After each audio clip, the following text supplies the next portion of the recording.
ഷൈനിയെക്കുറിച്ച് കേട്ടതൊന്നുമല്ല സത്യം. കാലനായത് പാതിരിയാണെന്ന വിവരങ്ങളാണ് പുറത്തുവരുന്നത്. BSc നഴ്സിംഗ് യോഗ്യതയുള്ള ഷൈനി എന്ന യുവതി വീട്ടമ്മ ജോലി തേടിയത് 12 ആശുപത്രികളിലായിരുന്നു. ഒരിടവും ലഭിക്കാതെ മക്കളെയും കൊണ്ട് റെയിൽവേ ട്രാക്കിൽ കെട്ടിപ്പിടിച്ചു നിന്ന് ജീവനൊടുക്കി. ഏറ്റുമാനൂരിൽ തീവണ്ടിക്ക് മുന്നിൽ ചാടിയ വീട്ടമ്മയും 2 മക്കളും ആത്മഹത്യ ചെയ്ത സംഭവത്തിന്റെ നടുക്കം ഇപ്പോഴും വീട്ടുകാർക്കും നാട്ടുകാർക്കും മാറിയിട്ടില്ല. ഷൈനി കുര്യൻ മക്കളായ അലീന, ഇവാന എന്നിവർ ഒരുമിച്ച് നിന്ന് തീവണ്ടിക്ക് മുന്നിൽ ആത്മഹത്യ ചെയ്യുകയായിരുന്നു. ട്രെയിൻ പലതവണ ഹോൺ അടിച്ചിട്ടും മാറാതെ ട്രാക്കിൽ തന്നെ മക്കളെയും കെട്ടിപ്പുറന്നു നിൽക്കുകയായിരുന്നു അമ്മ എന്നാണ് ലോക്കോ പൈലറ്റ് പറഞ്ഞത്. ഇന്ന് ഈ ഷൈനിയുടെയും 2 മക്കളുടെയും മൃതദേഹ സംസ്കാര ചടങ്ങുകളായിരുന്നു. ഇതിൽ ഏറ്റവും കൂടുതൽ ഞെട്ടിക്കുന്ന പല കാര്യങ്ങളുമുണ്ട്. അതായത് ഷൈനിയെ ഏറ്റവും കൂടുതൽ ഉപദ്രവിച്ചവർ തന്നെ അവരുടെ വീട്ടിലേക്ക് ഈ അമ്മയും മക്കളെയും കൊണ്ടുപോയി എന്ന് പറയുമ്പോൾ സത്യത്തിൽ ആ ആത്മാക്കൾ എത്രത്തോളം വേദനിക്കുന്നുണ്ടായിരിക്കാം എന്നുള്ളത് നമുക്ക് മനസ്സിലാക്കേണ്ടതാണ്. നമ്മുടെ നിയമ സംവിധാനങ്ങൾ ഒരു ആത്മാവിന് ശാന്തി ലഭിക്കാത്ത തരത്തിലേക്കും കൂടി ഒരു വീട്ടമ്മയും 2 കുഞ്ഞുങ്ങളെയും കൊണ്ട് എത്തിച്ചിരിക്കുന്നു എന്നുള്ളത് ഇവരുടെ ചരിത്രം മുഴുവൻ പരിശോധിച്ചാൽ മനസ്സിലാകും. ഇതിൽ ഏറ്റവും കൂടുതൽ ആരോപണം ഉയരുന്നത് ഒരു പുരോഹിതന് നേരെയാണ്. അതായത് ഷൈനിയുടെ ഭർത്താവിന്റെ സഹോദരനായ ഒരു പുരോഹിതന് നേരെ വലിയ ആരോപണങ്ങൾ ഉയരുകയാണ്. ഇന്ന് ഷൈനിയുടെ സ്വദേശത്ത് നിന്ന് ഈ ഭർത്താവിന്റെ വീട്ടിലേക്ക് 2-3 മൃതദേഹങ്ങളും കൊണ്ടുപോകുമ്പോൾ വലിയ തരത്തിലുള്ള പ്രശ്നങ്ങളും പ്രതികരണങ്ങളും ഒക്കെ നാട്ടുകാരുടെ ഭാഗത്ത് നിന്നൊക്കെ ഉണ്ടായി. എങ്കിൽ പോലും ഷൈനിയെ ആ സ്ഥലത്തേക്ക് തന്നെ, ഭർത്താവിന്റെ നാട്ടിലേക്ക് തന്നെ കൊണ്ടുപോയി അടക്കം ചെയ്തു എന്നുള്ളത് വലിയ വിഷമം ഉണ്ടാക്കുന്നുണ്ട്. ഈ കാര്യങ്ങളിലേക്കൊക്കെ കടന്നാൽ ഈ ആത്മഹത്യയിലേക്ക് ഇവരെ എത്തിച്ചതിന് പിന്നിൽ ഒരു വൈദികരന്റെ ഇടപെടലുണ്ട്, അല്ലെങ്കിൽ ആ വൈദികരൻ പ്രേരണയായി എന്നുള്ളതാണ് അറിയുന്നത്. ഷൈനിയുടെ ഭർത്താവിന്റെ സഹോദരനാണ് ആ വൈദികൻ. ഈ സഹോദരിയെ എങ്ങനെയൊക്കെ ജീവിക്കാതിരിക്കാൻ അനുവദിക്കാമോ, അതായത് എങ്ങനെയൊക്കെ നശിപ്പിക്കാമോ അത്തരത്തിലൊക്കെ നശിപ്പിച്ച ഒരു വൈദികൻ സെമിനാരിയിൽ നിന്നും പുറത്തു വന്ന് വിവാഹാലോചന നടത്തി അതിനുശേഷം വീണ്ടും പെണ്ണ് കിട്ടാതെ തിരിച്ചുപോയി വീണ്ടും വൈദികനായ തരത്തിലുള്ള ആരോപണങ്ങളും അയൽക്കാർ ഉന്നയിക്കുന്നുണ്ട്. ഷൈനി എത്രത്തോളം ദ്രോഹിക്കാമോ അത്രത്തോളം ദ്രോഹിച്ച ഭർത്താവിന്റെ വീട്ടിലേക്ക് തന്നെ ഷൈനിയുടെയും കുഞ്ഞുങ്ങളുടെയും മൃതദേഹം കൊണ്ടുപോകുന്നു എന്നുള്ള വലിയ വിഷമമാണ് എന്നാണ് നാട്ടുകാർ പറയുന്നത്. ചിന്നിച്ചിതറി ഈ മൃതദേഹങ്ങൾ വാരിക്കൂട്ടിയാണ് കോട്ടയം മെഡിക്കൽ കോളേജ് ആശുപത്രിയിൽ പോസ്റ്റ്മോർട്ടത്തിന് എത്തിച്ചത്. ശേഷം കരിത്താസ് ആശുപത്രി മോർച്ചറിയിൽ സൂക്ഷിച്ചതിന് ശേഷമാണ് ഇന്ന് സംസ്കാരം നടത്തുന്നത്. ദിവസവും മക്കളുമായി പള്ളിയിൽ പോകുന്നത് ഷൈനിക്ക് പതിവായിരുന്നു. ഇതേ ദിവസവും അങ്ങനെ തന്നെയാണ് വീട്ടിൽ നിന്ന് ഇറങ്ങിയത്. പിന്നീടാണ് അവർ ട്രെയിൻ തട്ടി മരിച്ചതായി ഷൈനിയുടെ പിതാവ് അറിയുന്നത്. സ്കൂളിലും പള്ളികളിലും എല്ലാം മിടുക്കരായ 2 ഓമനത്ത മുഖമുള്ള കുഞ്ഞുങ്ങളുടെ മുഖം മനസ്സിൽ നിന്നും മായുന്നില്ല എന്നാണ് നാട്ടുകാർ പറയുന്നത്. എല്ലാ ദിവസവും പുലർച്ചെ വീടിനടുത്തുള്ള ചെറുപുഷ്പം ആശ്രമത്തിൽ കുർബാനയ്ക്കായി മൂവരും കൈ പിടിച്ചു പോകുമായിരുന്നു. അമ്മയുടെ 2 കൈകളിലും പിടിച്ചാണ് കുട്ടികൾ പോകുന്നതും തിരികെ വരുന്നതും എന്നാണ് നാട്ടുകാർ പറയുന്നത്. സ്നേഹത്തോടെ അവർ അമ്മയും ഒത്തു വരുന്നത് ഇപ്പോഴും മനസ്സിൽ നിന്ന് മായുന്നില്ല എന്ന് അയൽവാസികൾ പറയുന്നു.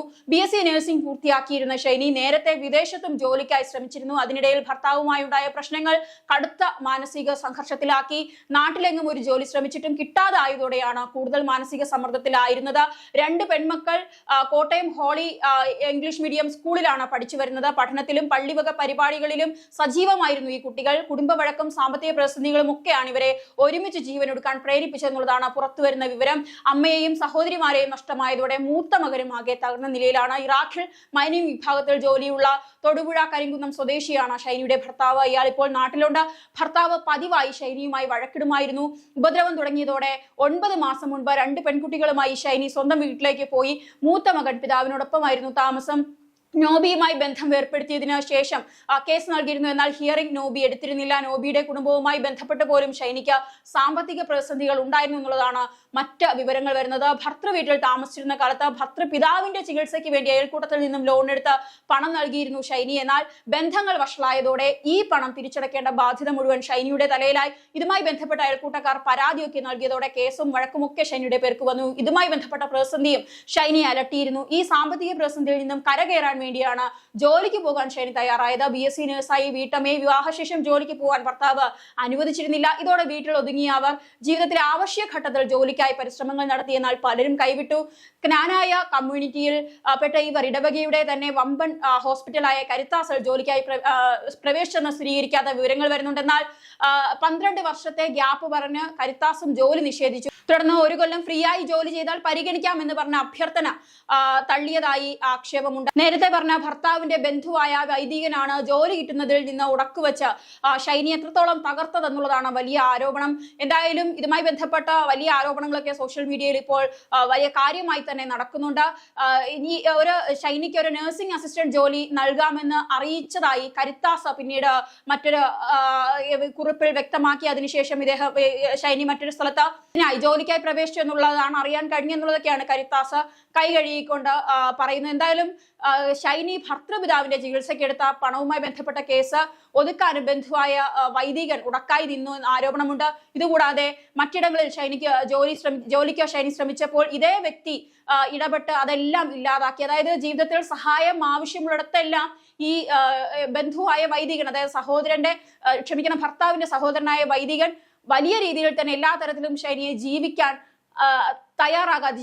കഴിയാത്ത തരത്തിലാക്കി വെച്ചു. അവസാനം ഗതികെട്ടിട്ടാണ് ഷൈനി ആത്മഹത്യ ചെയ്തത്. ഷൈനി 2 കുഞ്ഞുങ്ങളെയും കൊണ്ട് ആത്മഹത്യ ചെയ്തത്. ലോക്കോ പൈലറ്റ് പറഞ്ഞതനുസരിച്ച് ഇത് കുറച്ച് മുതിർന്ന കുഞ്ഞുങ്ങളാണ്. അവർ ഒരു തവണ പോലും അമ്മയെ വിട്ട് മരണഭയം കൊണ്ട് ഓടിപ്പോകാൻ അവർ ശ്രമിച്ചില്ല.